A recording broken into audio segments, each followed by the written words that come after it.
Today we have a crazy entitled parent story of a parent who tries to teach their kid to think for themselves. We'll get into that in a bit, but first, am I the jerk for refusing to change my daughter's clothes at a birthday party? I, 34-year-old female, have 2 kids, 8-year-old male and 4-year-old female. My daughter's name is Aurora. My husband, 36-year-old male, and I chose that name because it was slightly similar to my late father-in-law's and worked well with our last names. It had nothing to do with the princess from Sleeping Beauty. In spite of that, we've had fun with that movie in the past, and ever since my daughter realized that she shared names with a Disney character, Princess Aurora has been her favorite. Our family went to Disney World in July, and while there, we bought my daughter a Princess Aurora costume. She adores it and she wears it whenever she has the chance. 2 weeks ago, one of Aurora's friends from school threw a princess-themed birthday party. She encouraged her friends to wear costumes. My daughter wanted to go as her favorite character, which didn't surprise me at all. When we got to the party, the birthday girl came to greet my daughter, and she was also dressed as Princess Aurora.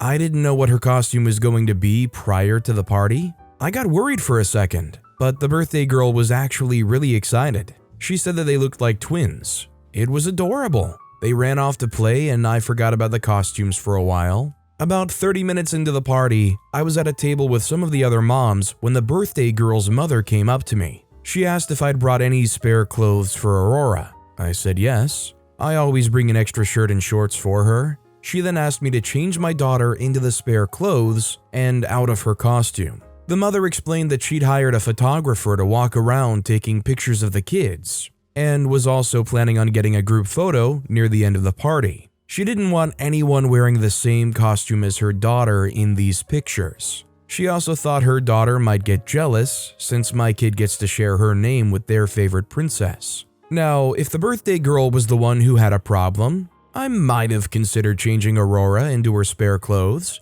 But no, she was genuinely excited they were dressed the same. It also didn't feel fair to force my daughter to be the only one without a costume in a party full of children in princess dresses. I said no and explained my reasoning to the girl's mom. She insisted for a few minutes, but I held my ground. Some of the other moms started to back me up, and she eventually got up and left. When I went to pick up my kids earlier this week, I ran into her friend's mom. She accused me of ruining her daughter's party by allowing Aurora to wear the same costume as her. She told me she doesn't think she'll ever be able to look at the pictures without being disgusted by my behavior. I thought she was exaggerating, but I'm starting to doubt myself. Our conflict has found its way to the mom group chat we're both in, and opinions over there are divided. Some think having the 2 girls wear the same costume is no big deal. Others think I should have changed my daughter's clothes. Am I the jerk? Well, I definitely think there's a lot of entitlement going on here.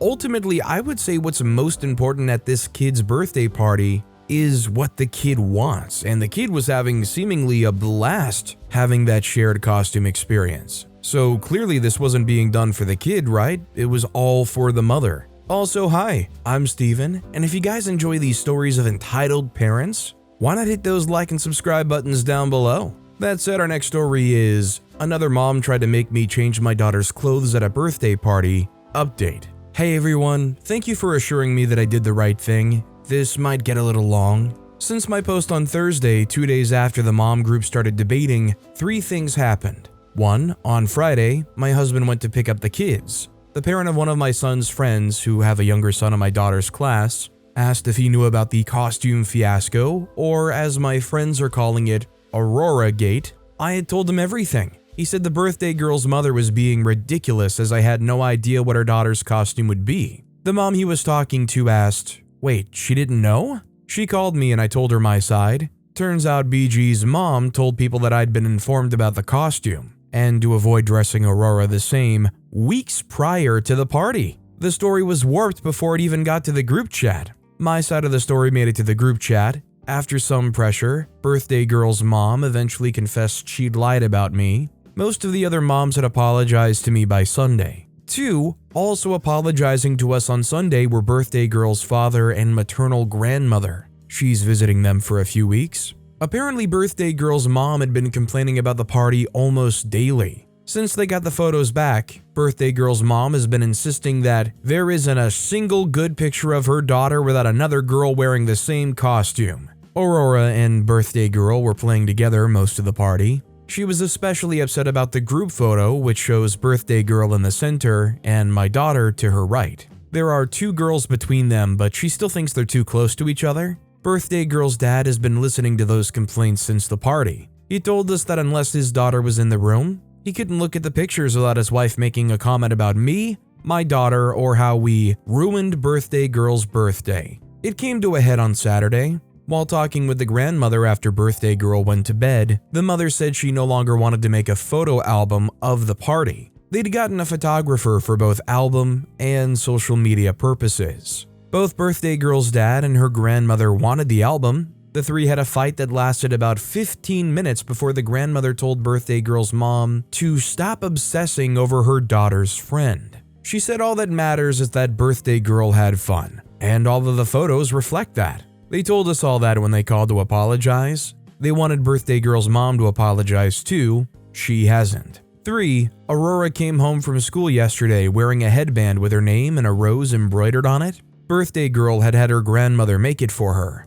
Me and my husband are still in contact with the birthday girl's father, and we're trying to set up a playdate for the girls next week. Also, there are some things I want to clarify about my previous post. My daughter and birthday girl aren't physically similar. Aurora has wavy brown hair. Birthday girl has straight blonde hair. We're all Caucasian, but my daughter is more tan. The party was held at a kids' party venue, not the birthday girl's place. There were 19 girls and a toddler at the party. All were in costume. There were a few boys, but they were older. I'm guessing they were related to the birthday girl. I was never friends with the birthday girl's mom. Her request at the party was probably the third time we ever talked, and the first that wasn't about the weather. The birthday girl's mother didn't want me to change my daughter's clothes just for the group photo at the end. She wanted me to change her 30 minutes into the party for all the pictures. I mentioned in a comment that if the birthday girl had a problem with my daughter's costume, I might be willing to drive home, change Aurora into her Merida dress, her second favorite,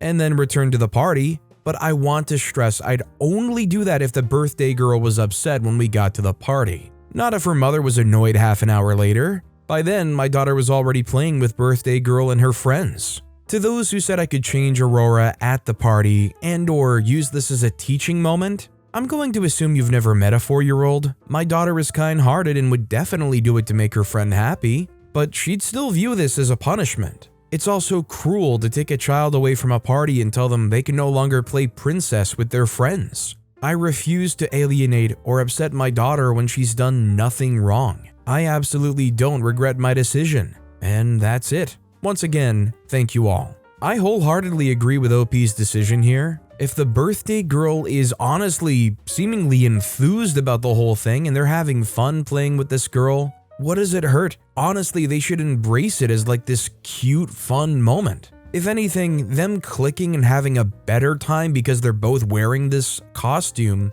that should be what you want to capture and remember. I think it goes without saying that the birthday girl's mom was going about this whole thing absolutely in the wrong way. This next story is, my grandmother is nuts. Hey, I'm writing as a mix of asking for advice and needing to vent. I won't be putting actual names in this post, but I do have M, my mom, 43-year-old female, A, my aunt, 40-year-old female, D, my uncle, 40-year-old male, G, my grandma, 62-year-old female, and S, little sister, 12-year-old female. I have more stories about grandma, but this story is one that just happened. Some backstory. Grandma made me her guardian about 3 years ago. I missed school, tests, and did a lot for her. Even did driver's ed when I learned she couldn't drive. She's raised me since before I came into this world, so I do everything I can to pay her back. As of now, I'm in high school doing theater, musical theater, and working after school. Then, every time I get paid, I get groceries for the house, and since then, I've learned to budget and started a meal plan. This weekend was the first week I got paid late. 5 days late. So we barely ran out of food since I was broke and can't buy food yet. I asked the school for some food. They agreed, and since I forgot to pick it up before going to work, and my mom was still at work, the school sent someone to drop the food off at my house. Grandma was the only one home.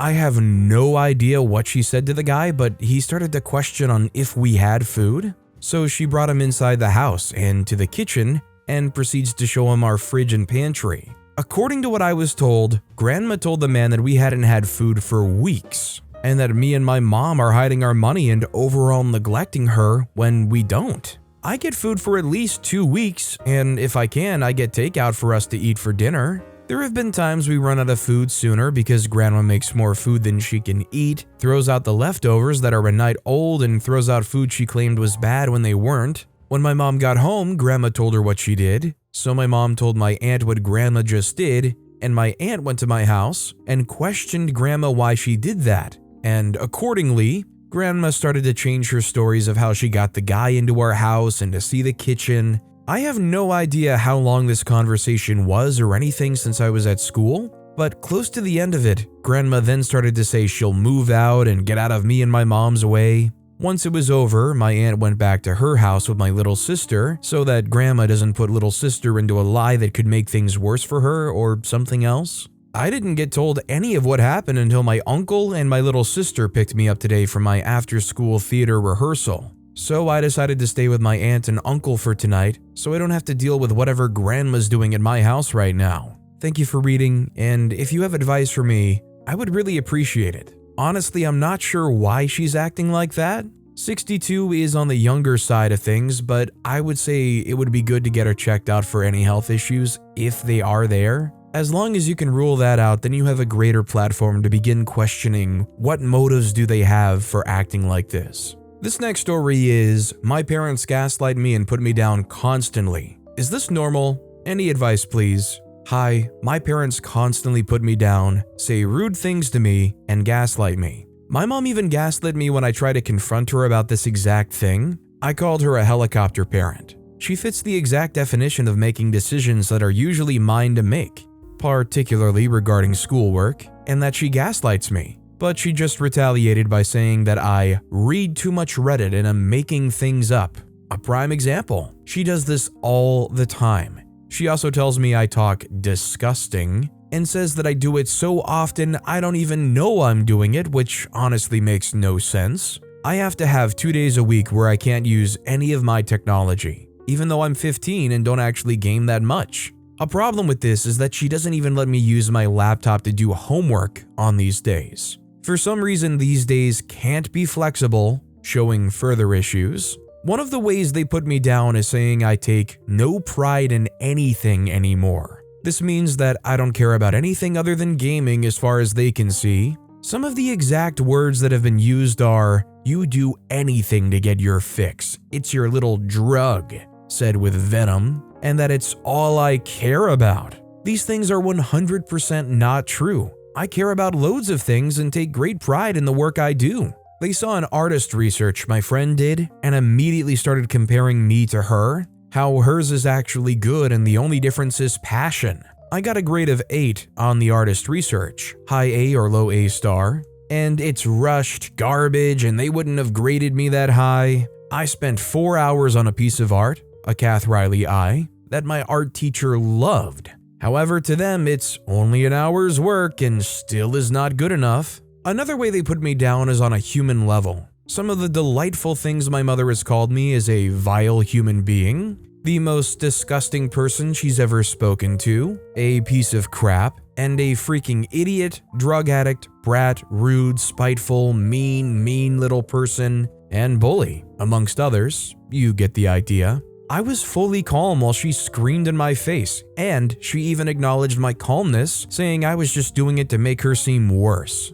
My dad, God forbid he's reasonable, threatens me. One time he even said he'd lock me outside in winter overnight. He's told me he'd throw me out the window even, and if I'm ever late to bring my phone down that he'll cancel my contract, and has held his finger over a race iPhone on Find My Phone many times. He's 6'2", so not a small man either, and being a 5'8" skinny 15-year-old with zero muscle mass, there's not much I can do. This also leads to more gaslighting. My mom told me she'd turn on my downtime. Yes, I have strict screen time restrictions at age 15, immediately for no reason at 5 p.m., and that I could go back on it later. Later comes around, my dad starts yelling to hand my phone over now, or he'll cancel my contract. I explained that I was told I'd be allowed back on, and my mom even lied and said she didn't say anything of the sort, even though she really did. So I come to Reddit. Am I being crazy? Is this normal? I'm honestly looking for pretty much any advice here. What should I do? My downtime is even set to go off in 5 minutes now. Send help. So I definitely don't think this is normal. I completely understand parents wanting to limit their kids' screen time, but I don't understand why they would try to limit it when it actually hampers the schoolwork they do. That just sounds like incredibly lazy parenting and an example of them not actually caring enough to properly monitor what their kid is doing. Honestly, I'm thinking if you try to petition this to them and it's just falling on deaf ears, they don't register you, your concerns, how you feel, you're gonna just have to try to stick it out for a few years until you can support yourself, get your own phone plan, get your own laptop. And honestly, if you get to the point where you move out, you're probably not going to be too driven to reach out to them all that much. God forbid as an adult you want to seek support from somebody who never gave you support. Those are the prime parents that will turn around and say, well, I raised you, I put a roof over your head, you always had clothes, you always had phones and gadgets, you always had food, as if you A, ever asked for that, and B, are not legally obligated to do all that. Congratulations, you did enough not to land in jail for child neglect. Click. Our next story is, I, 23-year-old female, have no privacy while I'm living in my parents' home. I was using the toilet earlier and I closed the door but kept a slight crack opened. My mother barged in without knocking, asking what I was doing. I told her I'm simply using the restroom and she proceeded to say, you don't usually close the door. I usually keep a slight crack just for my cats. It's also a toilet that's in my bedroom itself. Me and my mom share. It has a lot of instances like this. If I'm changing my clothes and I close the door, she immediately starts with, what were you doing? I'm 23 and she just won't stop with the lack of privacy. It's annoying and I'm not sure how to set boundaries in my life with this woman. She infringes on all aspects of my life. My dating life, sex life, and everything else. It makes me anxious. Cats or not, if I started experiencing this behavior, I would just begin to immediately try to normalize, not just shutting the door, but locking it every single time. What are you doing in there? I'm staying away from you. I experienced this while growing up a bit too. Where I grew up, there was never really a knock on the door, or there was a knock on the door, but they just immediately opened the door anyways. At some point, I just started locking the door all the time, so there is this expectation that you have to knock and just wait for my response to actually get in. Our next story is, as the oldest female, mom won't talk to me because of the younger sibling's behavior. Advice needed, other than just move out. I feel like every few weeks I have to go back to the sub. If you remember, I'm the poor person who spent $500 sending her to my graduation. And I've just spent another few hundred to send her to my next one because I got a diploma. 2 nights ago, my 12-year-old sister made a joke about the show she likes. If you didn't have a TV for 2 years as a teen, how did you watch so much MASH growing up? And we, including Dad, all laughed. But she absolutely exploded and called us a pretentious group of craps and likened us to the people who bullied her in high school. Everyone agreed that it was overdramatic, but Dad somehow took her side and told us to settle down. Woke up the next morning and 12-year-old is mom's favorite again, so is the younger brothers. Everyone is, but me. She won't talk to me and I didn't do anything wrong. All I know is she's ticked I couldn't get her younger ones under control. Got up this morning and she still won't talk to me. I can't even get a moment alone with Dad to find out why. My boyfriend always keeps saying, you can spend a few nights with me, but other than that, he doesn't really care or understand. Yes, I've tried doing the whole, I'm over here too, politely, but it makes everyone shrug their shoulders. My siblings aren't encouraging mom to talk to me, but I'm gonna try. As you can see by the opening lines, I do a lot for mom and it's made me the very opposite of pretentious. Honestly, at some level, if OP saying straight up, don't tell me to just move out, then the next step is maybe just learn to accept it. To get somebody to change their ways, they have to want to change their ways. I mean, you can try maybe pushing something like therapy. I think it's always going to be an uphill battle to try to get people on board with that kind of idea. You know, even be open to the idea of it or think that it's necessary. I don't think you're really able to do just a one man's terraforming of someone else's behaviors. If this person's behavioral atmosphere doesn't have oxygen and there isn't that route to get it or, that desire to have it, how are you yourself going to make it happen? I don't want to go on about it too long, but I almost think OP's just seeking their attention and their validation too much. Maybe the last shot in the dark you have to have her give attention to you is to pull back. Or, like I said, just accept how it is. Our next story is Nicky, the Entitled Parent, Part 2.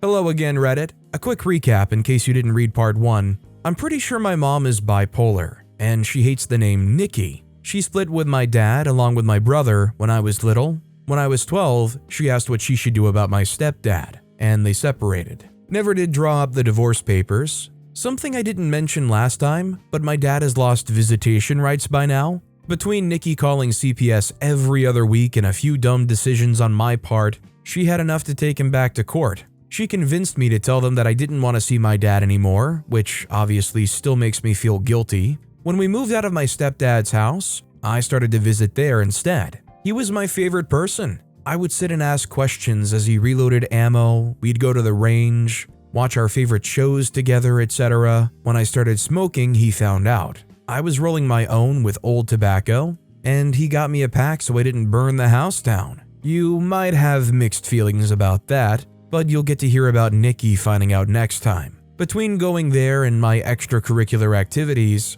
I was barely at my actual house. Nicky was flipping between overbearing and trying to be my best friend. I never had much respect for her, which you can chalk up to her actions or the fact that I was a teenager. Probably a mix of both. I just found reasons to be gone. Church youth groups, the library, wood carving class, friends' houses. When I met my boyfriend, I would go straight to his house after school and eat dinner or watch movies with his family. Nicky was gone a lot too. She had to get a job now that we were alone and went to college for a time. I can't remember what the job was, but I remember she came home late. I once spent a night walking around our small town going to friends' houses and playing Xbox. When I got home, it was around 6 a.m. I started up towards bed when Nicky got back, and I just turned around and went back downstairs. She had been known to start talking to me when I was literally asleep and wake me up, so there was no point in trying. I made a 2-liter of coffee and went back out. This part of my life with her wasn't too bad.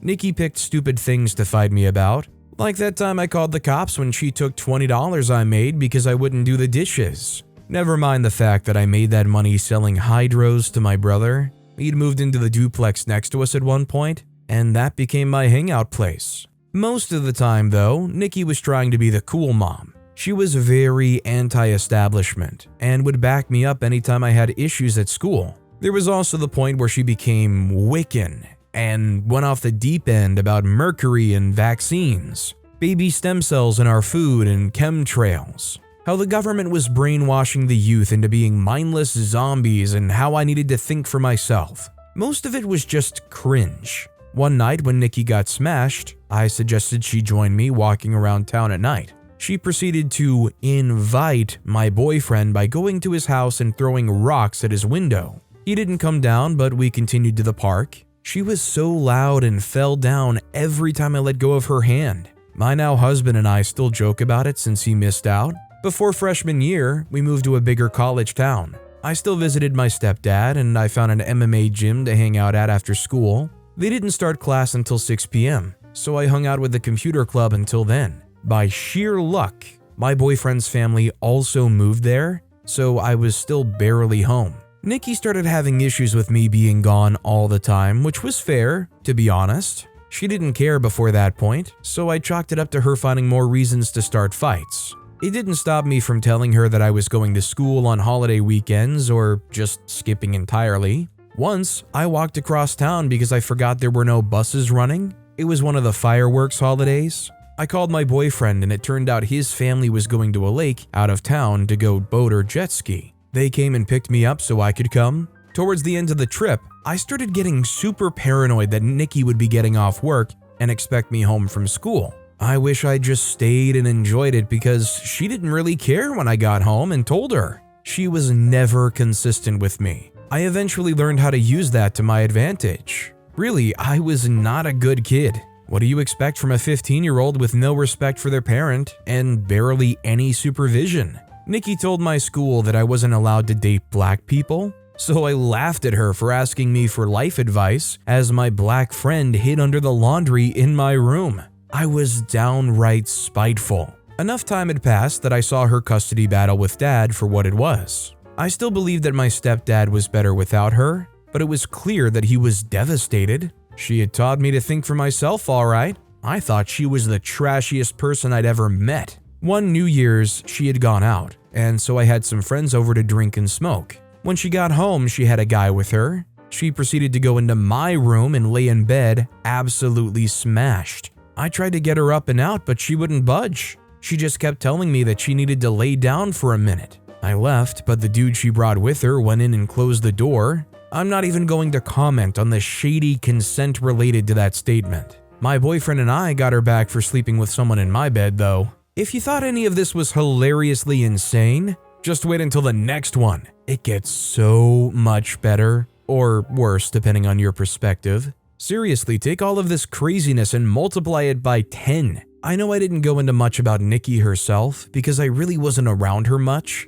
There are plenty of details I didn't get into, if anyone is interested in asking. I just didn't want this to turn into my life story. Honestly, I'm glad that most of the things OP sought for as far as attention away from home ended up being rather healthy things, all things considered. Like OP staying away from their household, I understand a lot of kids have kind of grown up that way, but OP was like, I hung out at the MMA gym, I hung out with the computer club, I went to the library. While OP might have got into some normal stuff that honestly most teens probably end up trying at one point or another, it could have been a lot worse depending on where OP turned to or who OP found. At least one thing she did was teach OP to think for themselves. Our next story is, Entitled Father Thinks He Can Control the Music My Sisters Listen To. My dad, 42-year-old male, is extremely religious and is very strict when it comes to following the Bible. I am personally not religious and have told him so straight up,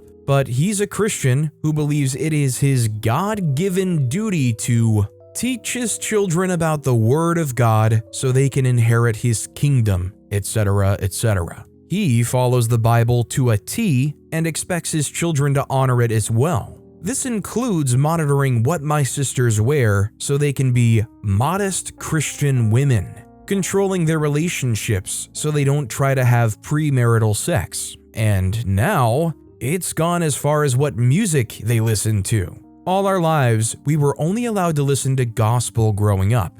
Whenever we were hosting a family function at our home, or just having music play while cleaning our house, it was always gospel. He believes any other genre, regardless of what it is devilish and satanic. I'm serious. However, me and my sisters don't give a freak and listen to whatever we want with our AirPods or headphones, and when we're in our cars. One of my sisters, female 17, was listening to her music with her AirPods in today, and our dad questioned her about what she was listening to. When she told him, he told her he doesn't want her listening to that stuff and that she needs Jesus. She sent me a screenshot of a text he sent her, saying the same thing about an hour or so after the verbal incident. It's freaking ridiculous. I don't care about his beliefs or the fact that he's our father. He doesn't have the right to tell her she can't listen to anything other than gospel. Like, it boggles my mind that he thinks he can control that. The nerve of some religious folk is absolutely insane. Honestly, I think this is the kind of behavior that growing up at some point you invest in some loud speaker, and at the peak of them just complaining about that stuff, you have My Neck, My Back just blasting. I feel like you want to all but guarantee your kids are going to act out more. Go ahead and try to force them to live that Puritan lifestyle. Honestly, I'm willing to bet that most people that are honestly living that Christian straight as an arrow lifestyle still probably went and tried things and did things and acted out from what they said their principles and undying beliefs are. But with that being said, that's all the time we have for today. Now, if you want to hear another absolutely crazy entitled parent story, check out that video on the left. Or if you missed my latest video, check out that video on the right. That said, I'll see you all next time with some more stories.